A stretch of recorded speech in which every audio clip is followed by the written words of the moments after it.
Hello everyone, welcome back to our channel. Assam Senior Samaj Vigyan and Bhugol Vigyan Content Part 2 video most important है competitive exam কাৰণে আজিৰ এই ভিডিঅ'টিত আমি part 2 কিছুমান গুৰুত্বপূৰ্ণ বিষয়বস্তুৰ ওপৰত আলোচনা কৰিম। পইণ্টবোৰ ইয়াতে পইণ্ট হিচাপে দিয়া আছে, তোমালোকে পাৰিলে পইণ্টবোৰ নোট কৰি ল'বা। বেছি নহয় 10টা পইণ্ট দিয়া আছে। 10টা পইণ্টটো বহুত ইম্পৰ্টেণ্ট হয় পৰীক্ষাৰ ক্ষেত্ৰৰ পৰা, সেইকাৰণে নোট কৰি ল'বা। ঠিক আছে, আৰম্ভ কৰোঁ। প্ৰথমটো হ'ল 1 নম্বৰ, ব্ৰহ্মপুত্ৰৰ উৎসৰ পৰা মোহনালৈকে ইয়াৰ দৈৰ্ঘ্য প্ৰায় 2906 কিলোমিটাৰ। ব্ৰহ্মপুত্ৰৰ অসম অংশৰ প্ৰাচীন নাম আছিল লোহিত, পাছলৈ ই লুইত হিচাপে জনা যায়। আকৌ লোহিত বুলি পেলাই নিলিখা, লোহিত নামৰ এটা বেলেগ নদী আছে আৰু লুইত বুলি পেলাই ব্ৰহ্মপুত্ৰক জনা যায়, এইটো মনত ৰাখিবা। আৰু নেক্সট আছে ব্ৰহ্মপুত্ৰ নৈৰ উৎস ক'ৰ পৰা হৈছে, অনুসন্ধান মতে পোৱা যায় যে তিব্বতৰ কৈলাশ পৰ্বতৰ ওচৰৰ পৰা তামচুক খামলা চুৰতেন নামৰ ঠাই এখনৰ পৰা চামে ইউংডুং নামৰ হিমনদী ব্ৰহ্মপুত্ৰৰ উৎস। এই নামকেইটা মনত ৰাখিলে চেমা ইউংডুং আৰু কৈলাশ পৰ্বতৰ ওচৰত তামচুক খামলা চুৰতেন নামৰ ঠাইখনৰ পৰা। নেক্সট 3 নম্বৰ পইণ্ট, আলুপতি ব্ৰহ্মপুত্ৰ এটা উল্লেখযোগ্য স্থায়ী চৰ। সুধিব পাৰে যে প্ৰশ্ন এনেকে আহিব পাৰে কম্পিটিটিভ এক্সামত। ব্ৰহ্মপুত্ৰৰ উল্লেখযোগ্য স্থায়ী চৰটোৰ নাম কি? অপশ্যন 4টা দিব পাৰে। তাৰ শুদ্ধ উত্তৰটো হ'ব আলুপতি। ব্ৰহ্মপুত্ৰৰ খাৰকটীয়া সুঁতি আৰু দক্ষিণ মূল সুঁতিৰ মাজত অৱস্থিত মাজুলী পৃথিৱীৰ অন্যতম বৃহত্তৰ নদীদ্বীপ। আৰু মাজুলীৰ মুঠ মাটিকালি কিমান বুলি ফালে ক'লে, প্ৰায় 514 বৰ্গ কিলোমিটাৰ। আৰু পৃথিৱীৰ বৃহত্তৰ নদীদ্বীপটোৰ নাম হ'ল মাজুলী, আৰু ক্ষুদ্ৰতম নদীদ্বীপটো অসমতে আছে, সেইটোৰ নামটো হ'ল উমানন্দ, সেইটো মনত ৰাখিবা। নেক্সট 4 নম্বৰ প্ৰশ্ন, বৰাক নৈৰ উৎপত্তি ক'ৰ পৰা হৈছিল? যিটো প্ৰশ্ন আহে উত্তৰ হ'ব নাগালেণ্ড আৰু মণিপুৰৰ সীমান্তৱৰ্তী মৰম অঞ্চলটোৰ পৰা বৰাক নৈ ওলাই আহিছে।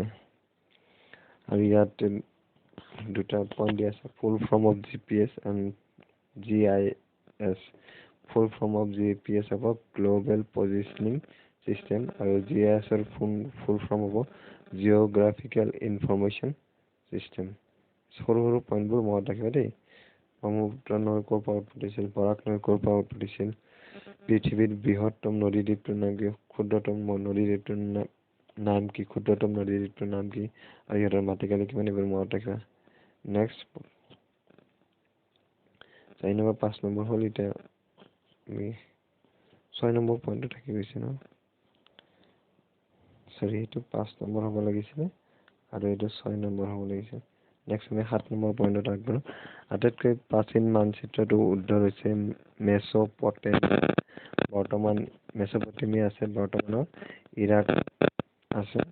আৰু এই মানচিত্ৰটো টেৰাকোটা ফলকত অংকিত কৰা হৈছিল, এইটো বহুত ইম্পৰ্টেণ্ট হয়, মনত ৰাখিবা। টেৰাকোটা ফলকত অংকিত কৰা হৈছিল। আৰু প্ৰথম উদ্ধাৰ হৈছিল মেচপটেমিয়াত, বৰ্তমানৰ ইৰাকত। 8 নম্বৰ পইণ্টটো হ'ল প্ৰাচীন যুগত পণ্ডিতসকলৰ ভিতৰত টলেমিয়ে খ্ৰীষ্টপূৰ্ব 90 পৰা 168 খ্ৰীষ্টপূৰ্বৰ ভিতৰত মানচিত্ৰ অংকনৰ ক্ষেত্ৰত বিশেষ দক্ষতা দেখুৱাইছিল। কোনে বুলি ফালে আহিব পাৰে, টলেমিয়ে, খ্ৰীষ্টপূৰ্ব 90 পৰা 168 খ্ৰীষ্টপূৰ্বত, মনত ৰাখিবা। নেক্সট 9 নম্বৰ পইণ্ট হ'ল 1767 খ্ৰীষ্টাব্দত চনত ছাৰ্ভে অফ ইণ্ডিয়া নামৰ প্ৰতিষ্ঠানটো প্ৰতিষ্ঠা কৰিছিল। আৰু 19শ শতিকাৰ আৰম্ভণিতে ছাৰ্ভেৰ জেনেৰেল উইলিয়াম লেম্পটনে মানচিত্ৰ অংকনত স্পেচিয়েলি বৈজ্ঞানিক পদ্ধতি অৱলম্বন কৰিছিলে। প্ৰশ্ন আহিব পাৰি, মানচিত্ৰ অংকনত কোনে বৈজ্ঞানিক পদ্ধতি অৱলম্বন কৰিছিল? শুদ্ধ উত্তৰটো হ'ব general William লেম্পটনে।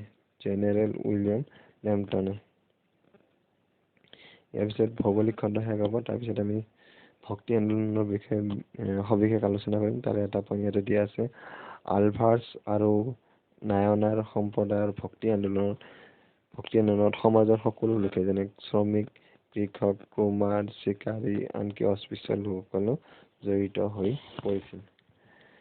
Thank you for watching.